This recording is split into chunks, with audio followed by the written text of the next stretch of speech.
So, like, if I wanted to get into voiceover work as an extra source of income as a comedian, what can I do? Well, there are a lot of ways to do that. I would say, first of all, what you want to do is be able to record voiceover at home. And that means getting a microphone that is good enough to record voiceover, getting a sound setup. This is a bonus episode of the Arts Academy podcast, How to Get into Voiceover Acting, a one-on-one session with Victor Varnado and special guest Jasmine Ellis. All right, Jasmine, how can I help you? Okay. Hi, Dean. Nice to meet you. I am a stand-up comedian. I'm based in Austin right now, and I've been doing stand-up, in person pre-pandemic forever. Not forever, only 6 years. Now that I think about it, I'm talking to you, talking about 6 years, like that's a long time. But anyways, yeah, that's nothing. It's a toddler, right? Like in the grand scheme of things, I am not even an adult comedian yet. But so my thing is, I've been told my whole life that I have a good voice. And I've been told that I could do, and I've done a couple of small voiceover type projects, usually going into a studio and doing, like I did an AIDS research puppet show and did like 3 different characters. And it was like to educate children on AIDS, and it was pretty cool. But anyways, The point I'm making is I want to get more projects like that and be able to record them at home. And I want to put together, like, I know I need a voiceover reel or demo, I think, or something to show that I can take. Like, before you get the work, you have to prove you can do the work. So I'm wondering what you would recommend for someone who kind of wants to fake it till they make it, but maybe does have the skills. So, like, if I wanted to get into voiceover work as an extra source of income as a comedian, what can I do? Well, there are a lot of ways to do that. I would say, first of all, what you want to do is be able to record voiceover at home. And that means getting a microphone that is good enough to record voiceover, getting a sound setup where you can be in a quiet area. Some people actually use their closets, like with a closet, because of all the clothes that are in a closet. If you have a microphone set up there, it has enough dampening sound so that you can actually record in a quiet environment. Some people actually put up or build sound booths for themselves. But basically, your first step is microphone and a quiet area where you can actually record voiceover and make it sound professional. For low-end voiceover, it doesn't matter as much about how quiet it is. But for the higher end stuff, like, for instance, I myself recently hired a voiceover artist to work on a video. And one of the criteria was that she had to have an actual studio in her house. Because if she didn't have an actual studio, I couldn't use it. And so you need to do that eventually if you want to do voiceover. So kind of grow with the demand for me. Absolutely. Yeah. But while you're doing that, you also need a reel, of course. And there's a couple ways to get reels. One way is you can take a class where they show you how to make a reel. And taking one of those classes is actually great because a lot of those classes are put on by casting agencies. So if you can get a voiceover class that's put on by a casting agency where they actually teach you how to make a reel, because everybody's looking for ways to make money on the side, including casting agencies. So if you actually take a class from a casting agency, I actually think that might be money well spent, because at least you become aware. I mean, you also have to not suck when you take that class. So, but like, if you're going to spend money on a class that teaches you how to make a reel, then do it with a voiceover casting agency.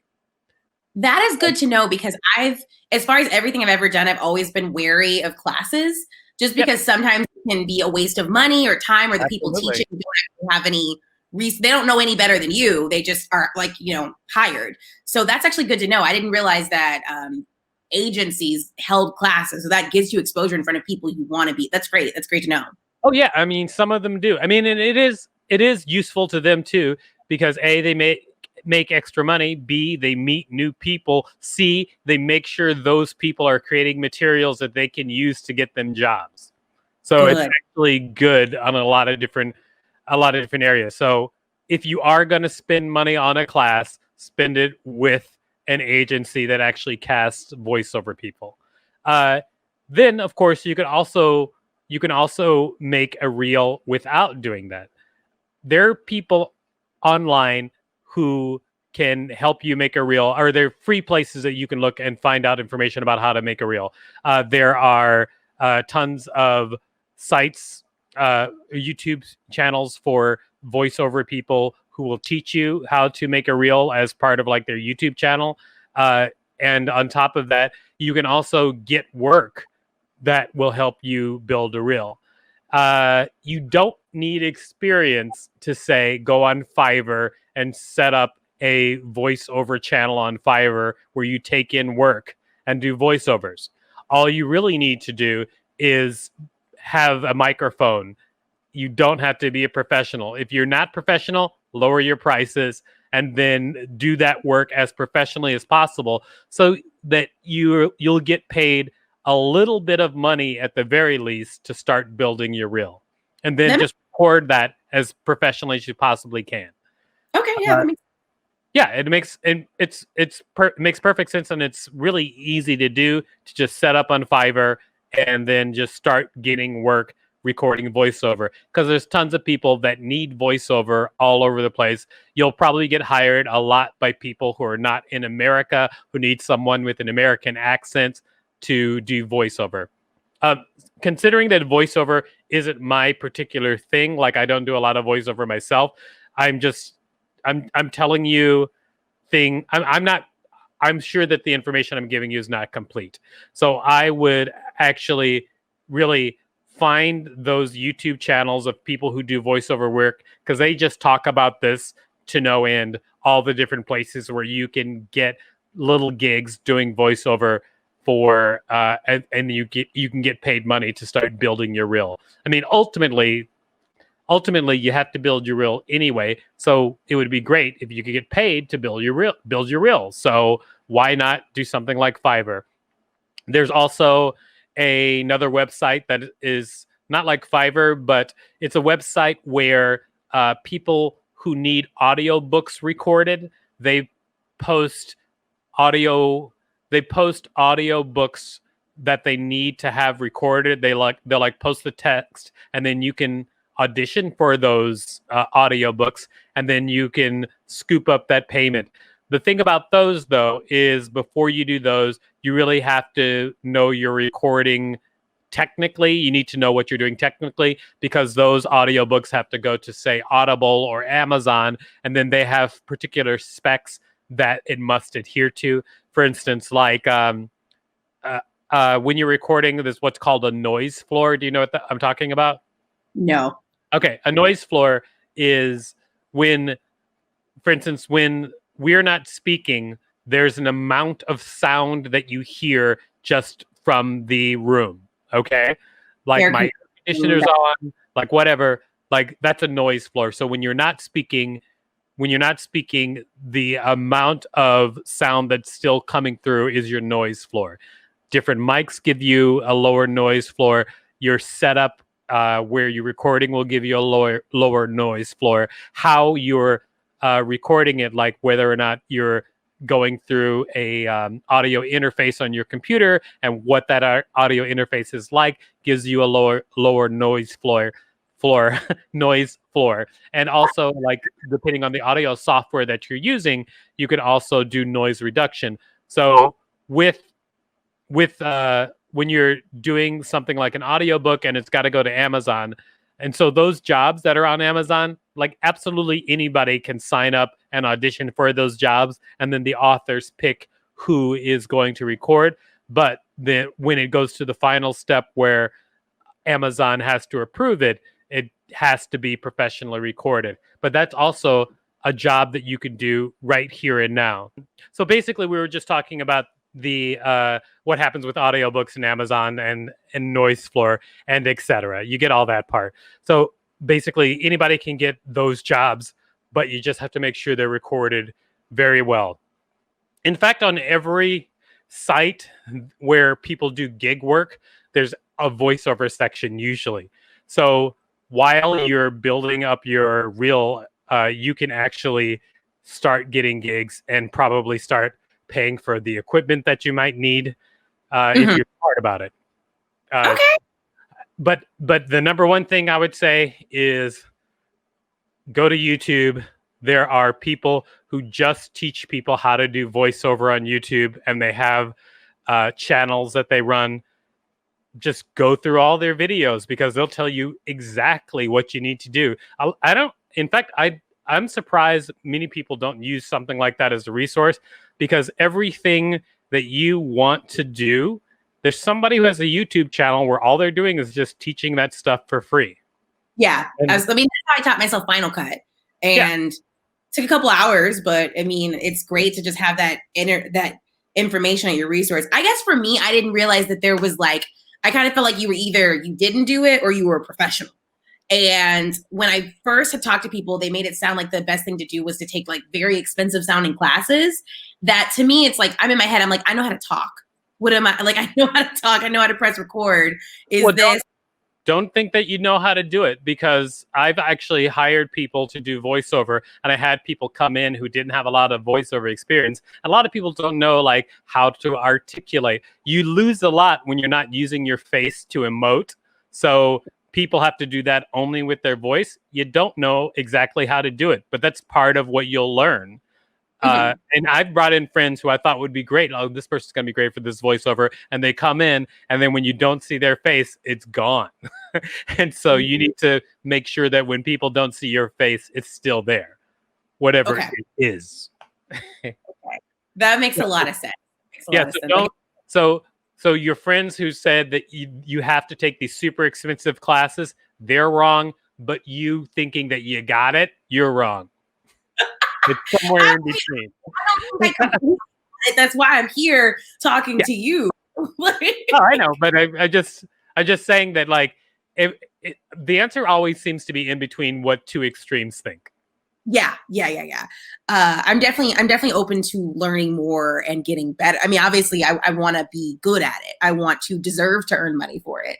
Right. And it's like I understand, like you're saying, and that's kind of cool about the Fiverr thing. Almost like. It seems almost like the open mic level of voice acting. It really is. And then, but there's nothing stopping you from getting an open mic level thing, but turning in professional work and then adding that to your reel. Very cool. Very cool. That helps a lot. That really does answer that question. I know we have like quite a bit more time, but that answers a lot of questions for me. I've done like, it's interesting because I started in radio, and I did, I was a co-host of a morning show.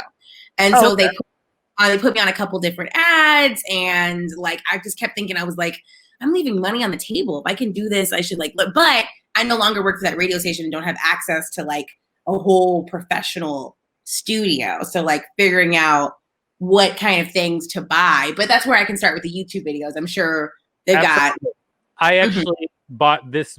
I bought this microphone based on the recommendation of a voiceover person in a YouTube video, because they were talking about, well, it depends what you're going to be using the microphone for. If you're going to be using the microphone for only semi-professional voiceover work, then there actually is not much of a difference between a $30 microphone and like $150 to $200 microphone. So like this microphone that I have, which I forget exactly what the model number is, but it was $25, and it's actually a really good microphone. Yeah, but it is. I mean, but it's something that I didn't know. I went and relied on the information of somebody who was professional. They went and dug through all of the specs and found what was the best microphone for the best price. And they recommended this microphone, which I now use. And people think that I'm smart for having it. Not really. I just followed the instructions of someone who has experience. Very cool. Putting the windscreen back on so it's not naked out here, you know? I'm not good at that. I use these for my like Zoom shows to give it more of a feel, but you see like this huge, I don't know if you can see this big old chunk of it that's missing. Oh, yeah. Did a cat do that, or was that you? That was me. I was just aggressively pulling it down and yanked off a huge chunk of it. Usually if there's something missing from something made of foam, it's a cat over here. Oh. Over here in Victor land. Not a cat person, but I get their appeal. They kind of gross me out. So that helps a lot. I really appreciate you for that. This is kind of in the same vein, but I've been very successful in different podcasts, and I really enjoyed your 6 unseemly questions quite a bit. And I would like to know if you have any tips for self-producing, one-man banding a podcast. Yeah. I mean, one-man banding meaning you also perform the podcast alone, and then you. Sorry, say again. I'll have guests, but I will not have a co-host. Oh, you'll have guests and you won't have a co-host. Okay, so I think that the easiest way to do a one-man band podcast is, I think actually it's probably going to be, depending on the quality that you need for your final work, it's either going to be StreamYard or Zoom, especially right now. Zoom, here's something that Zoom does. If you know a little bit about editing, Zoom does something that StreamYard doesn't do, which is Zoom will allow you to record separate audio for different people on the call. So if you record something through Zoom, it'll send you your audio and then the person you're talking to's audio separately, and then so you can mix them. With something like StreamYard, so when people are talking at the same time in StreamYard, you know how StreamYard tries to mix those voices together, and sometimes it's not always audible, like when you're on a live stream and more than one person is talking, and sometimes it gets muddled because the system tries to blend those audio tracks together. With Zoom, you can skip over that. And so that being said, like, I would say if you're going to one-man band a podcast, the easiest way to do it is to get somebody, go on Zoom, have it record audio for both of you, and then put that audio in your audio editing software. Do you know audio editing software very much? Yes, I typically use Audacity. Okay. Audacity is fine. And so you can put that in Audacity, and then you'll just have two tracks that are perfectly synced up together because it cuts them off at the same time. So they sync up together. So all you really have to do is play back and mix it. For me, I also like, especially if you're doing a one-man band podcast, I think it's going to really behoove you to have a structure. There are a lot of podcasts which are just talking back and forth, but I think that having a structure is probably going to make your podcast easier for your listeners.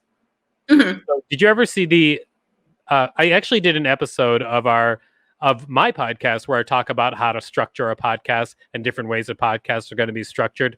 But during that, I talked about like how every podcast, that at least the ones that are produced, they usually have a cold open. The cold open sometimes is either the host starts by saying, this is what's coming up in the podcast, or it's an exciting clip from the podcast that maybe lasts like 5 seconds. Then usually there is a intro or theme or musical intro of the podcast. Then there is the host doing an overview of what's about to happen on the podcast. Then usually the main meat or interview of the podcast.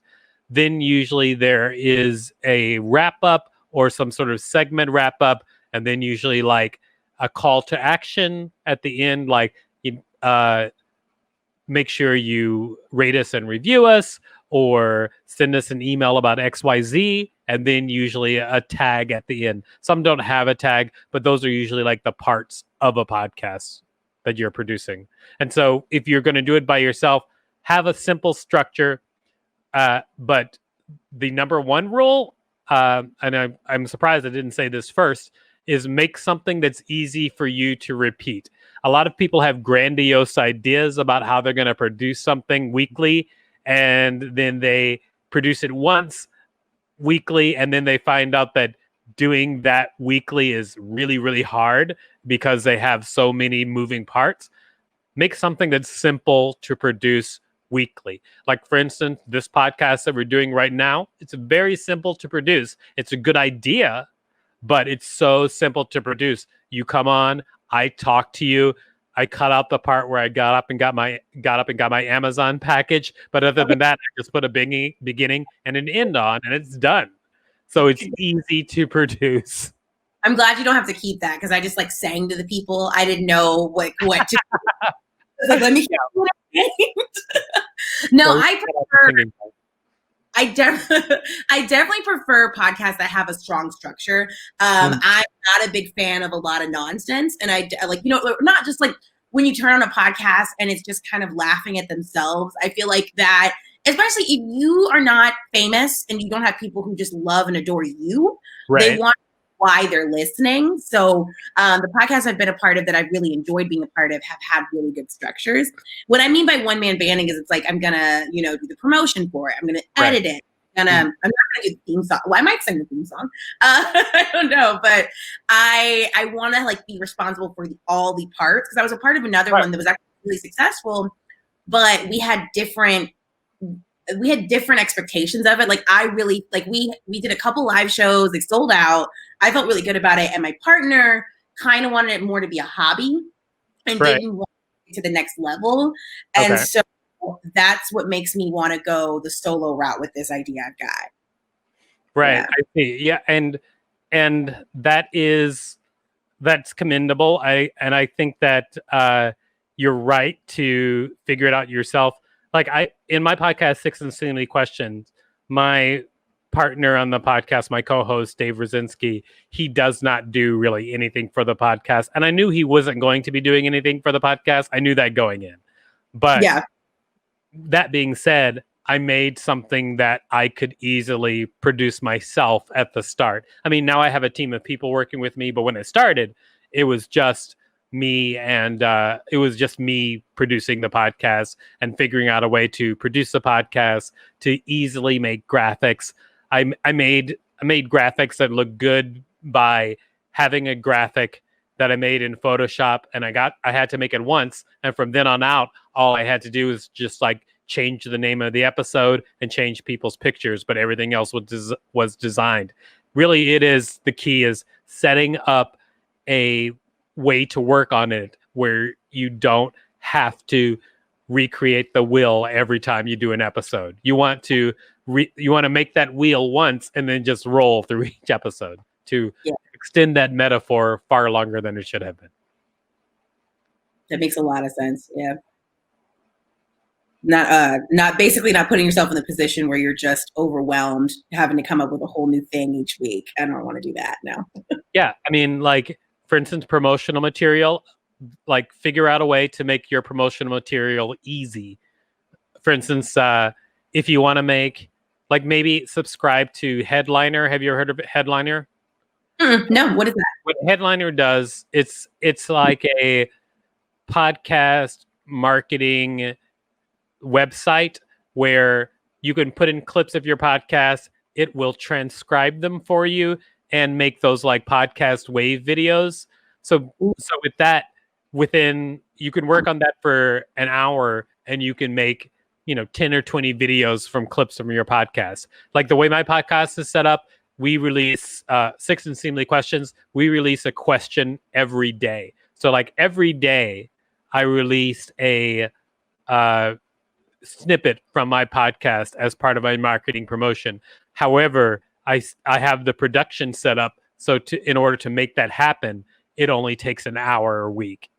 Mm-hmm. So it takes the structure's already made up, so I can produce those segments for the podcast, and then I use Buffer, which is a social media management platform, and you can do this with the free version too, where you can just have your. You said it's called what? What did you say? The social media management. It's a social media management platform. It's called Buffer. It's also like Hootsuite is the same thing. It's where you can schedule your social media, so you can do it once during the week, and then it'll automatically release them, so you don't have to worry about it. Just make it as easy for yourself as possible. That's the key. as someone who's a touch lazy, I like that because it's like, all right, let me focus. Let me think about all of this one day. And then throughout the week, it's not all, because you don't want to just like put out all your social media at one time because people forget about it and you want to be consistent. Right. Yeah. You want it to be able to, you want it to take away your having to worry about it every day. Yeah. Take that away and it's much easier. I also really think it's smart the way you do the releasing the questions, because I swear what made me listen was you asked someone who their favorite child was, and I said, "Oh my gosh, why?" I was like, I think the question was like, "Do you have a favorite child?" And I was like, I have to hear someone respond to this. So it was like, it was a really good little like a breadcrumb to get me excited to like want to see what else there was. So it's really cool. That's actually one of the things I like about it is not only is it like that, but I'm going to pull up the Instagram really quick, because on the Instagram, what we do is we have it set up so that when you're looking at our Instagram, you get to see all of the questions. So it's going to be easy to like suck people in, because when you look down at the Instagram, like every other thing on our Instagram is actually a question from Six Unseemly Questions. If you look at it right now, I'm just holding up. Yeah. So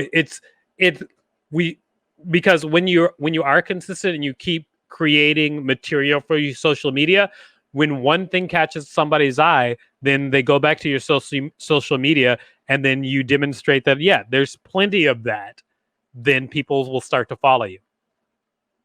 I like that idea. I also like the idea of using the clips from the app you were just telling me about, the one that transcribes them, and using that on TikTok.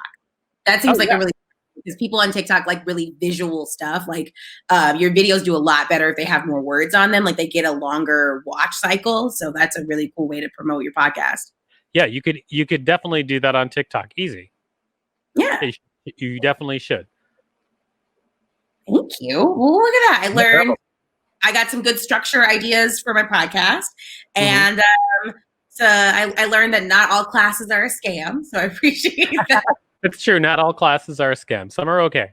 You got to make sure where you spend your money right. Don't just spend your money. Yes. Because I see people who have been doing comedy as long as me teaching classes, and I'm like, what? No, like, you know what I mean? And so I always am very curious about the credentials of like what I'm going to learn and how I'm going to invest my time and my money, you know? I always think of classes this way, that when I'm trying to decide whether or not I want to pay money for a class, I think about where I'm trying to go. Like, where are you trying to go? What are you trying to do? Like, you're trying to get work as a voiceover artist.